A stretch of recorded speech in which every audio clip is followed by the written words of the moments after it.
Hi everyone and welcome back to my channel. I'm so excited for today's video because we are finally back with picking prompts from the TBR jar to pick my monthly TBR. I missed doing these videos and I'm very excited to be back with it.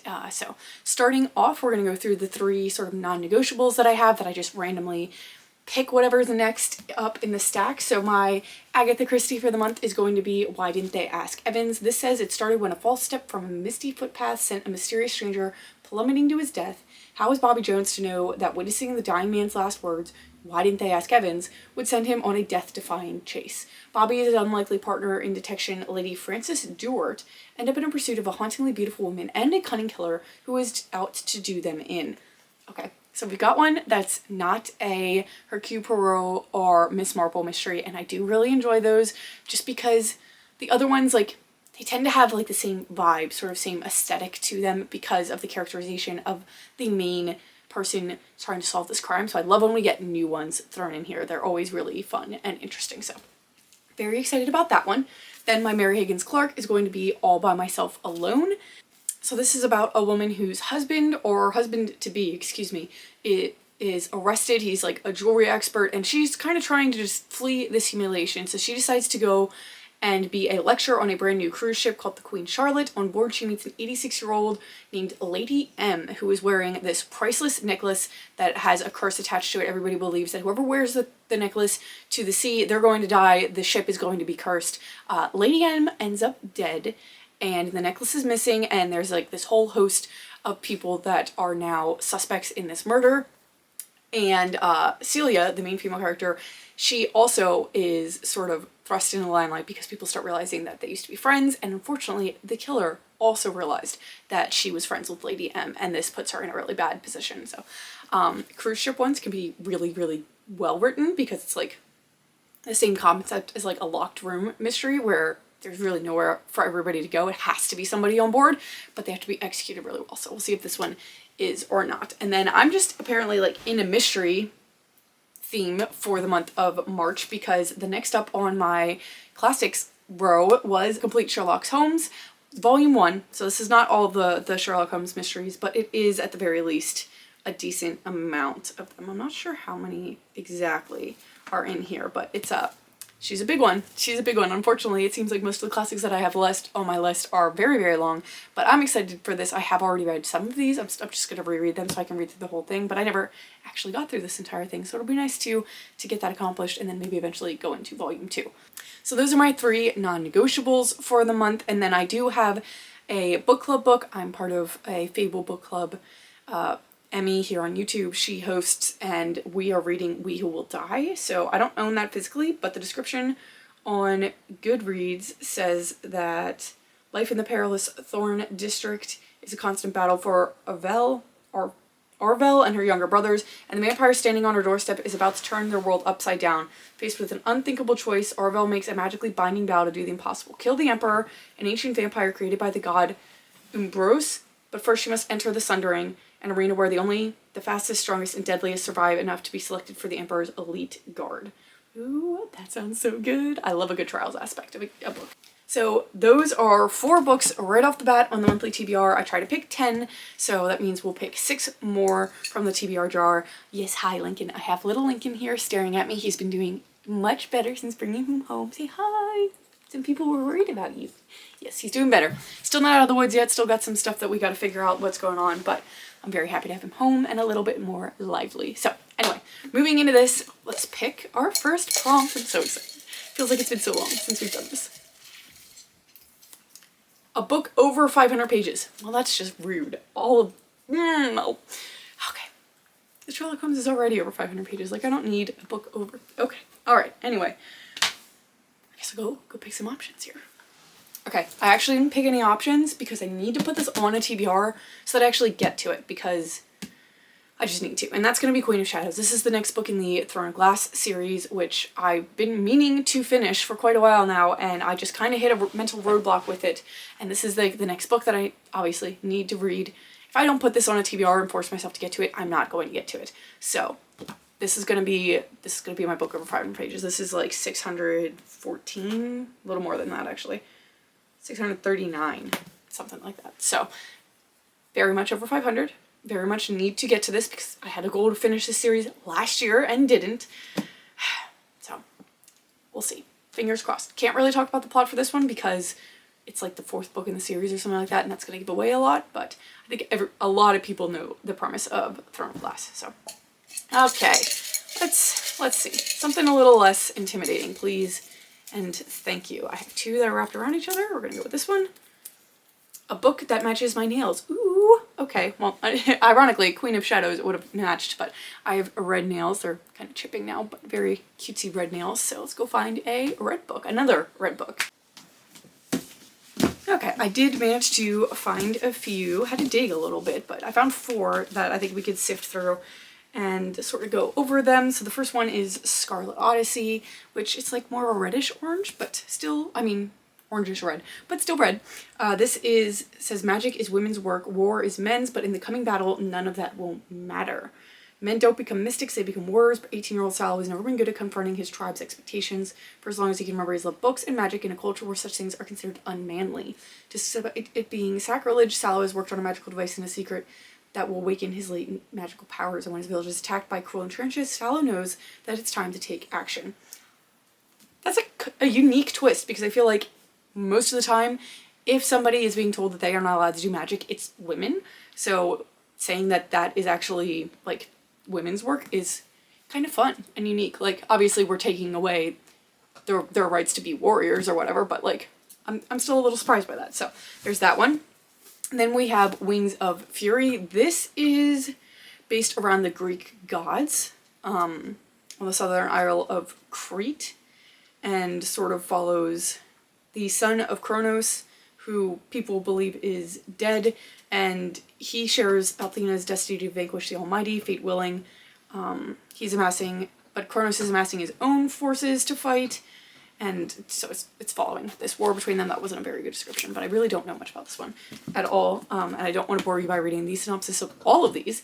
Then we have Daughter New Worlds by Carissa Broadbent. I love this cover. It's beautiful.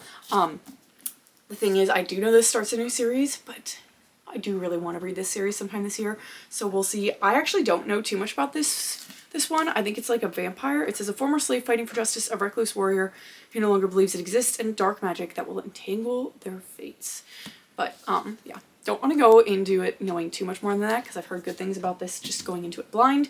And then lastly, I do have The Dagger and the Flame. This is the Fairy Loot edition, which is very pretty. Lots of red going on this one. So this says, in Phantom, a kingdom of cobbled streets, flickering lamplight, beautiful buildings, and secret catacombs, shade magic is scarce and deadly commodity controlled by 2 enemy guilds, the Cloaks and the Daggers, the Thieves and the Assassins.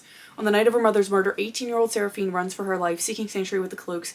Sarah's heart is set on revenge, but are her secret abilities a match for the dark-haired boy whose quicksilver eyes follow her around the city?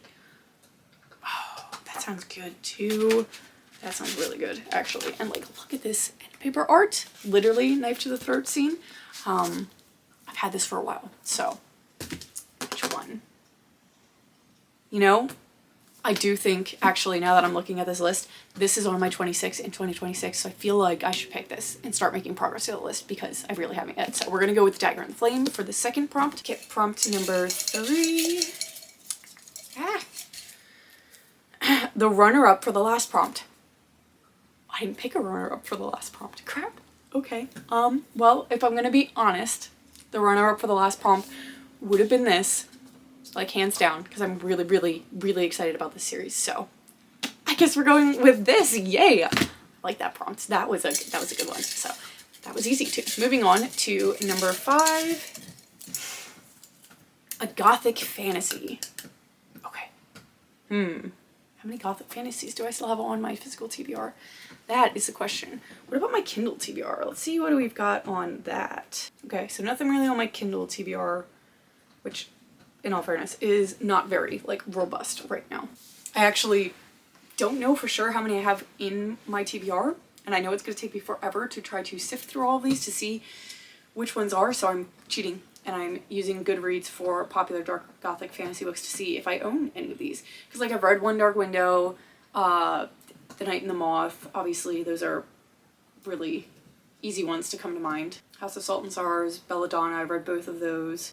Okay, there is one that I do own physically that I think would fit this prompt well. There's a couple others on there that they're saying are gothic fantasy. Like, I've never heard really people describe them as that, so that's not really, we're not gonna pick those. Okay, so this is actually one that I've been wanting to read for a while too. This was like on my fall TBR and everything. This is Nocticadia by Carrie Lake. This is the absolutely stunning Mystic book box special edition, which is beautiful. I love everything about this. It's the naked hardback, and the end paper art absolutely screams gothic. So yeah, this side, I think this will be a good choice. This one is set on some kind of creepy isle, if I remember right. Let's find the description. It says, the dead teach the living. After watching my mother succumb to a mysterious illness, I promised myself two things. I'd find the cure for what ravaged her and leave the godforsaken city where she abandoned me. 4 years later, I received an acceptance letter from Dorcadia University, one of the oldest, most prestigious schools in the country. Nestled on a secluded island off the coast of Maine, it's rumored to be haunted by the souls of the mental patients exiled there centuries before. Oh my gosh, that sounds so fun. Those whose bones are said to make up the island's white sandy shores and restless ghosts aren't even the most daunting peculiarity. Deverick Bramwell, known as around campus as Dr. Death, is a brilliant pathologist in charge of the Midnight Lab. He's also a devastatingly handsome professor who seems to loathe tenacious first years like myself. Oh, this sounds so much fun. Okay, yeah, I'm really excited about this now. I've heard great things about the gothic atmosphere of it all, like a secluded island where it's supposed to be haunted by souls. Absolutely meant to be a gothic setting for sure. And then I've heard great things about the romance in here too. It's definitely like a dark romance as well. So this TBR is great. It's already great. Okay, so that was 4 books, which means we have 2 more to go. It's already setting up to be such a good lineup this month though. I'm seriously very happy with all these picks. A book that I don't own yet. I love this. I love this for me. Okay, book that I don't own yet. I have a bunch on my 2026 TBR that I don't own yet, so let's pick one of those because I've been really excited about those as well. Okay. I don't really have any like strictly romance books on this list, so I think I'm going to pick a romance book that's on my 2026 TBR, and that is going to be The Wall of Winnipeg, which is by Mariana Zapata. I've heard that she is like the epitome of like a slow burn author. Everybody loves her books for that, so I'm really excited about it. I'm looking up the description now. I know it's like a sports romance. Oh, it's The Wall of Winnipeg and Me, excuse me. And it's about an assistant, housekeeper, or fairy godmother to the top defensive end in the National Football Organization. And she actually quits her job because she's tired of just the lack of respect and recognition that she's getting from her boss, who is known as the Wall of Winnipeg, and she leaves. Shockingly enough, he actually follows her to her front door and begs her to come back. And it says he's asking for the unthinkable, but what do you say to a man who is used to getting everything he wants? So I don't know what he's asking of her, but I've heard good things about this book and just this author in general, so I really wanted to get into some of her works this year, so I'm excited to get into that one. And then we have one more prompt. Let's hope it's a good one. Reread a book that I don't remember well. Okay. I did have a list of books that I wanted to reread this year that I've already gone over. Some of them I do remember well, so like maybe shouldn't pick those. That would be cheating. But let me go downstairs and look through the books that I've read already and make a decision on that. Okay, another one that I didn't pick any extra ones to like kind of mull over. I want to be practical with this choice. Also pick something that I did really want to read and that fits this prompt, and that is going to be Unsub by Meg Gardner. This is the beginning of a thriller series. Also felt like I needed something to shake up some of this fantasy and everything that we've got going on the list. So a thriller, figured that was a good decision to make. I've never read the 4th book in this. It's on my TBR, but because it's like a thriller series, there's so many different things that you really need to be able to remember from the previous books in order to go into the 4th one. And it's been, I don't even know how many years, at least 5 or 6 since I've read this. So I would love, I had the plan to reread through the series before I get to the 4th one. So this fits the prompt and also will get me started on getting to the 4th one. This is about a narcotics detective who starts working on this serial killer case, trying to track down a man known as the Prophet, and it's actually somebody that her father had spent a large portion of his career trying to track down. He kind of disappeared. Everybody thought maybe he was dead.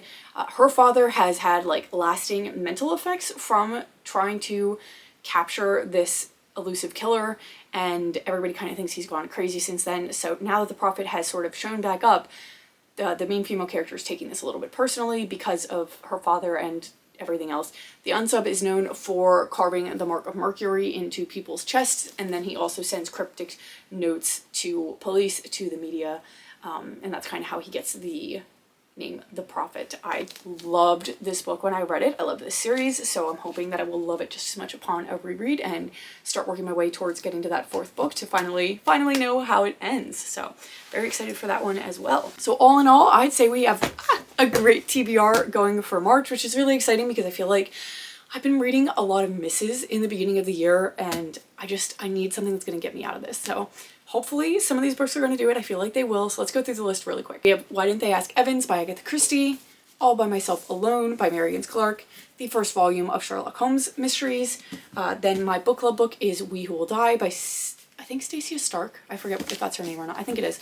Heard really good things about that as well. Then we have Unsub for a reread, a gothic fantasy. We picked our gothic fiction. We picked Nocticadia. For a runner-up from the last prompt, we picked Daughter of No Worlds, starting a new series. Probably shouldn't do that, but hey, the prompt told me to. Then for a book that matches my nails, we have The Dagger and the Flame. And then a book that's over 500 pages, we have Queen of Shadows, which I'm very intimidated by, and I don't know why. And then the last book is one that I don't own physically yet, and that is going to be The Wall of Winnipeg and Me. So we'll see what I think of this one's TBR. I feel like I've got a lot of bangers in here, which I've already said before. So I'm going to stop repeating myself now.